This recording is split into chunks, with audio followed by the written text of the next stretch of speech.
יום השנה ה-20 לרצח רבין שיחול עוד מעט. מתפרסמים נתונים מדהימים בעיניי, ולא יודעת, מדאיגים, כל אחד יגיד לפי תפיסתו, לגבי תיאוריות הקונספירציה הרבות שבתחילת הדרך לפני 20 שנה באמת נשמעו מאוד מאוד הזויות, בעיניי הם עד היום נשמעות הזויות, אבל מסתבר שאחד מכל 5 ישראלים מאמין בתיאוריית קונספירציה כלשהי לגבי רצח רבין, ואחד מכל 3 ישראלים חושב שהסיפור שאנחנו יודעים הוא לא הסיפור האמיתי. אז אנחנו רוצים לדבר על התיאוריות האלה ועל מה הביא אותנו למצב הזה עם שניכם. נתן גפן, אתה מחבר הספר עוקץ קטלני, אתה בוחן את הגרסה הרשמית לרצח רבין ומעלה שאלות נקרא לך הקונספירטור. הקונספירטור. כי אתה אבי המערער. מה? המערער, אתה מעדיף לקרוא לזה. ודביר קריב. בוקר טוב. בוקר טוב. אתה כתבת את הספר יצחק, רצח רבין, הסיפור שלא סופר. ואתה בכיר במחלקה הלא ערבית, נכון? יפה, לא בכיר, אבל במחלקה הלא ערבית. במחלקה הלא ערבית, ואתה חקרת את יגאל עמיר ישר אחר הרצח. עוד טוב, לא חקרתי אותו, אבל הייתי ביחידה לטרור לא ערבי, והייתי מעורב, כן, בחקירת רצח רבין, אבל לא הייתי חוקר.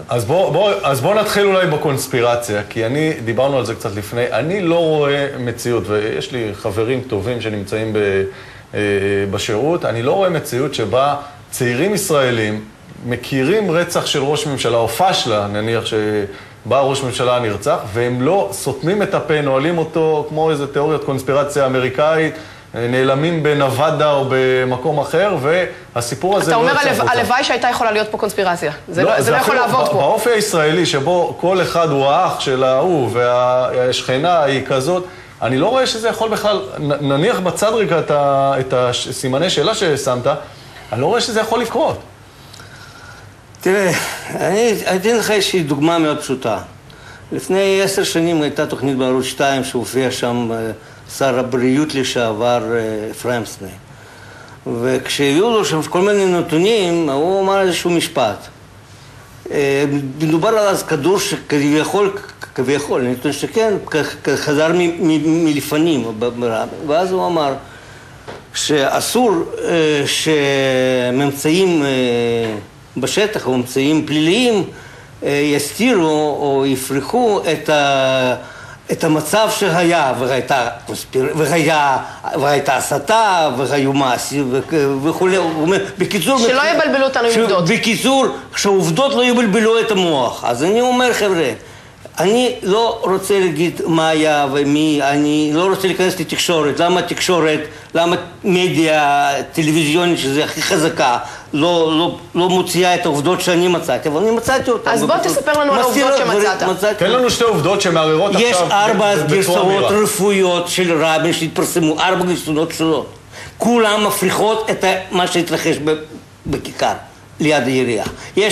קודם כל יצא ברבש בליל רצח וסיפר שרבין קיבל כדור מלפנים, הוא לא אמר מפרידים, הוא אמר בחזה, כדור פילח כלי דם גדולים ליד הלב ונתקע בעמוד השדרה. אחר כך מופיע דוח קליני של בית חולים, שם כבר רשום שברים של סלע וחוליה, כבר לא כתוב פצע בחזה, כמו שאמר, זה כבר גרסה שנייה. אחר כך ברבש מופיע, ולא כתוב שום דבר על מוח, על מח עמוד השדרה.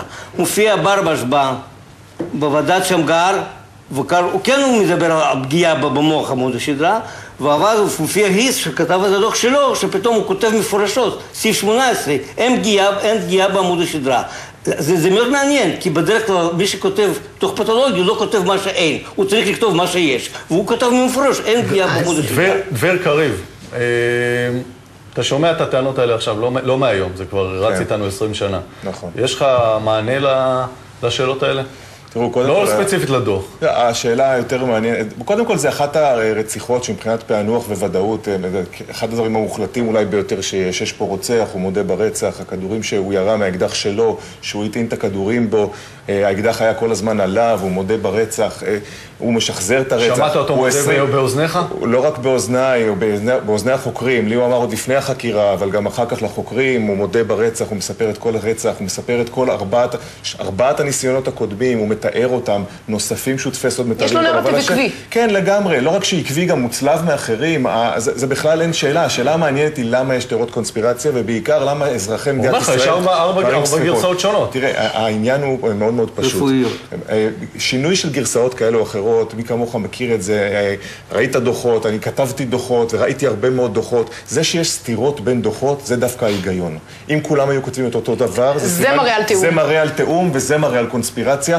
במקרים של, אתה יודע, זה כמו למשל, השעה שבה הם הגיעו לבית חולים. זה כמו שפעם סיפר לי מישהו שהוא הגיע לבית חולים עם אשתו, הם רצו לחדר לידה כי הייתה נורא, מה שנקרא, קראה ללדת, היא ילדה, ואחרי שהיא גמרה ללדת, ואומרים בדיוק את שעת הלידה, אמרו לו, טוב, עכשיו לך תפתח תיק. אז את התיק הרפואי של הלידה, הוא פתח 4 דקות אחרי שהילד נולד. אז מה, הילד לא נולד? הילד נולד. אז יש התאמה של דקות פה ודקות שם, בגלל שכשהם הגיעו הם נכנסו. אז דביר, מה גורם לאחד אבל למה באמת? אז אני אגיד ככה, דיברתם מקודם על הנער הפלסטיני שהוא בעצם מחבל, הוא בעצם חי, ואני חושב שאם לא היינו אומרים שהוא חי, היינו בסוף מאמינים שהוא מת. ואם לא היינו נותנים עכשיו תשובות לצד הפלסטיני שטוען שהוא תמים והיינו מראים סכינים, אז בסוף היו מאמינים שהוא תמים, והיו מאמינים שהוא גם מת. בפועל, לא, מדינת ישראל לא נתנה תשובות לקונספירציה, וברגע שאתה לא נותן תשובות לקונספירציה זה מעלה תהיות. אבל לא רק שלא נתנה תשובות. אבל הנקודה היותר מהותית היא, שזה היה נורא קל לרצוח את ראש הממשלה. וזה בלתי נתפס. כשאתה רואה את התמונות מול האיום, אתה רואה את ההסתה שהייתה, ואתה רואה כמה קל היה לרצוח אותו, וכמה מעט מאבטחים היו, אתה אומר לעצמך, מדינת ישראל החזקה, עם היחידה לאבטחת אישים הטובה בעולם, זה לא יכול להיות. נתן, אז יכול להיות שזה נובע משם, מאיזה קושי פסיכולוגי של כולם. אני יכול להגיד לכם עוד. אני לא אמרתי את החלק השני. למה? כל הגרסאות למעשה דוחות את מה שהתרחש בכיכר. ולמה? אנחנו זוכרים את הסרט של צילם רוני קמפלר, שהתגובה הראשונה של רבין על הירי זה מבט לאחור. קודם כל, בשלוש הגרסאות, פגיעה בעמוד השדרה, שוללת... עזוב רגע את הרפואי. שוללת, אני מסביר לך, שוללים את האפשרות שזה קרה בכיכר. כי בקה בעמוד השדרה הייתה חייב להעיף אותו מיד שום שמעת את ההסבר של דביר על הגרסה? אני שמעתי, אבל אני עוד פעם חוזר. אני מביא לכם עובדות. תסבירו לי. אל תגידו לי במילים כלליות. אני חושב שהוא הסביר. לא, הוא לא הסביר. הוא מסביר לי על איזשהו דוגמה. אז אני רוצה לשאול אותך, אבל מעניין אותי לשאול אותך, נתן. מישהו צריך להתייחס לזה, לעובדות שאף אחד לא מתייחס. מעניין אותי לשאול אותך, אז אתה אומר, הסיפור שאנחנו חושבים שקרה לא קרה. יש לך אלטרנטיבה למה כן קרה? עוד פעם, אני לוקח את המסמכים. ואז אני רואה שיש לי מספח רפואי. בשביל מה אתה צריך מסמכים? יש לך רוצח שיושב בכלא, תיכנס אליו אתה, תגיד לו, אני דיברתי איתו בטלפון. הוא אמר לך שהוא לא רצח את... הוא אמר לי, הכדור שני לא שלי. זה מה שהוא אמר לי בטלפון, זה פורסם ביוטיוב. וזה פורסם בערוץ 7. הוא אמר לי את זה מפורשות. מישהו פרסם את זה בטלוויזיה, מישהו עשה את זה... עכשיו, אמרת, הוא אמר לך בטלפון... הוא אמר לי, וזה שביוטיוב... אתה שמעת גרסה כזאת ועברת לא חקירות איתו? הוא מופיע בערוץ 7, זה היה בערוץ 7, ביוטיוב. תראה, אני חושבת שבלי להיכנס כרגע לתוכן הקונספירציות, אני חושבת שמה שנתן כן מציף פה, זה איזושהי עמדה של חוסר שקיפות שהייתה לאורך השנים, ולמשל בשבוע שעבר, אני חושבת, או לפני שבועיים, התפרסמה כתבה של יפעת ארליך בידיעות אחרונות, שמדברת על כל ההתמודדות של כל המערכות עם סיפור מרגלית הרשפי, ועל איך הפילו עליה את התיק הזה, למרות שגם ראש השב"כ היה נגד להעמיד אותה לדין, וגם כל בכירי השב"כ היו נגד, ובסופו של דבר... ולמרות ששלוש ערכאות משפטיות קבעו שהיא אשמה. כן, לא למרות, אלא בגלל. זאת אומרת שבאיזשהו מקום, מה שאתה אומר קודם, של חוסר היכולת להבין איך כל כך בקלות, היה צריך למצוא מישהו שייתן את הדין, והיום כבר כולם יודעים בדיעבד שזה היה... זאת אומרת, יש פה איזושהי תחושה, ולא סתם הוא אומר, זה פורסם בערוץ 7. איזושהי קבוצה גדולה באוכלוסייה שמרגישה שנעשה לה עוול, בזה שמשהו פה לא פורסם והשקיפות לא הייתה מוחלטת. אגב, זאת אחת מהסיבות באמת למה היא נולדה התיאוריה ולמה היא כל כך משגשגת. כי ברגע שאתה... אין תיאוריה. ברגע שאתה מוציא את האשמה למישהו אחר, היא יורדת ממך.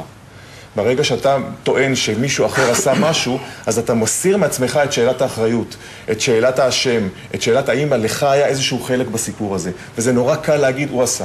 זה כמו שאתה הולך סליחה על הדימוי, אתה הולך באיזשהו מקום ועברת ושברת משהו ואף אחד לא ראה, אז אני הולך משם לרחוב ומישהו אחר שבר את זה. אני לא קשור לזה. זה אותו דבר ממש. דביר קריב. תודה רבה. תודה רבה. נתן גפן, תודה.